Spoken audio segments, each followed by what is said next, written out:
Salut les gringos, bonjour et bienvenue sur notre chaîne MC Math. Aujourd'hui nous allons voir avec Monsieur Dimanche 7 points physiques qui vous aideront à mieux vous concentrer.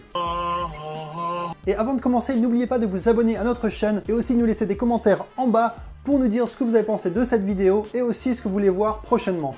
Et si vous avez toujours des difficultés en maths, je vous invite à aller sur notre site mcmath.fr où nous avons fait plus de 150 cours vidéo de maths que vous pouvez voir sur votre ordinateur, sur votre télé et partout. Et sans plus attendre, je vous laisse avec Monsieur Dimanche. Donc d'abord, on va définir la concentration. La concentration, c'est l'application de tout l'effort intellectuel sur un seul objet. Le contraire de la concentration, c'est la dispersion. C'est-à-dire que l'effort intellectuel ne peut pas être concentré sur un seul objet, il est dispersé, il part partout. Donc on va regarder tout d'abord toutes les astuces physiques qui vont nous permettre de mieux se concentrer sur un seul objet. Le premier de ces aspects physiques, ce sera le sommeil, tout simplement.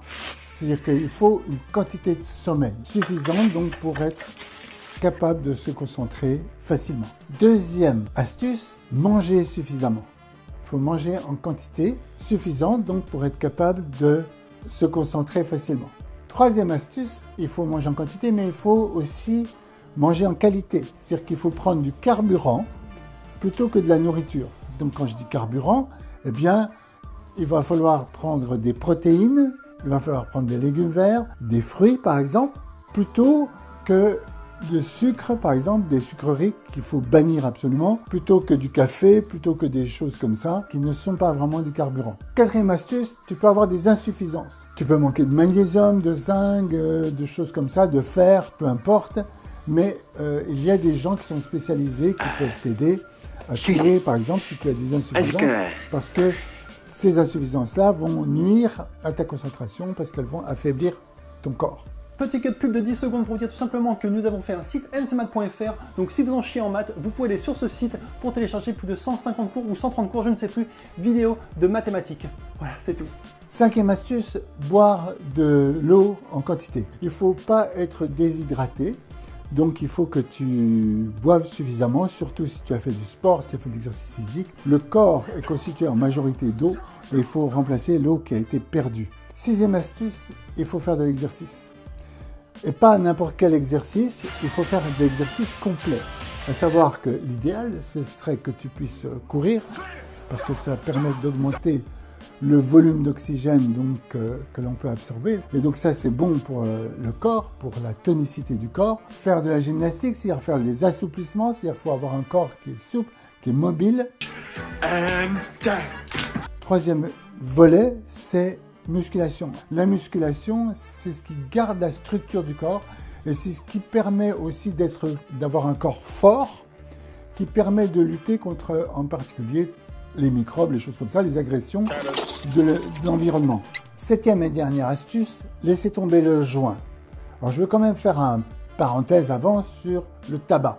Laissez tomber la cigarette, parce que la cigarette a des conséquences néfastes sur le corps. Elle agit sur la circulation sanguine, elle agit sur la respiration, elle agit sur l'irrigation du cerveau, elle agit sur la mémoire, elle a un effet négatif sur la mémoire. Donc la cigarette a beaucoup d'aspects négatifs. Donc s'il te plaît, laisse tomber la cigarette, débrouille-toi comme tu veux pour abandonner ce genre de choses. Maintenant, dernière chose aussi, laissez tomber le joint, parce que le joint, si la cigarette, elle a des effets sur le physique, le joint a des effets sur le physique, mais il a aussi des effets mentaux. Des effets mentaux importants. Et on peut dire que le joint, c'est le contraire de la concentration. À part ça, il a aussi d'autres conséquences sur le plan mental, des conséquences qui ne sont pas bonnes. Je vais vous en citer quelques-unes. J'ai parlé de la dispersion, j'ai parlé de la circulation sanguine. Il y a aussi l'anxiété, les facteurs d'anxiété, et les facteurs aussi de diminution des réflexes. Il a beaucoup de facteurs négatifs, donc laissez tomber le joint. Si vous respectez, si vous commencez à travailler sur ces 7 facteurs-là, votre concentration va augmenter et vous avez vu que ces facteurs-là, ce ne sont que des facteurs physiques. Je vais vous donner dans une autre vidéo donc 7 astuces sur les facteurs mentaux. Voilà, c'est tout pour cette vidéo, j'espère qu'elle vous a plu. Moi, je me suis bien amusé en tout cas en faisant le montage, donc j'espère que ça vous a plu. Laissez-nous un commentaire pour nous dire ce que vous pensez de cette vidéo. Abonnez-vous à notre chaîne pour être averti des prochaines vidéos qui vont sortir. Et aussi, cliquez le like button et n'oubliez pas d'aller aussi sur notre site mcmath.fr. Sur ce, je vous dis à la prochaine.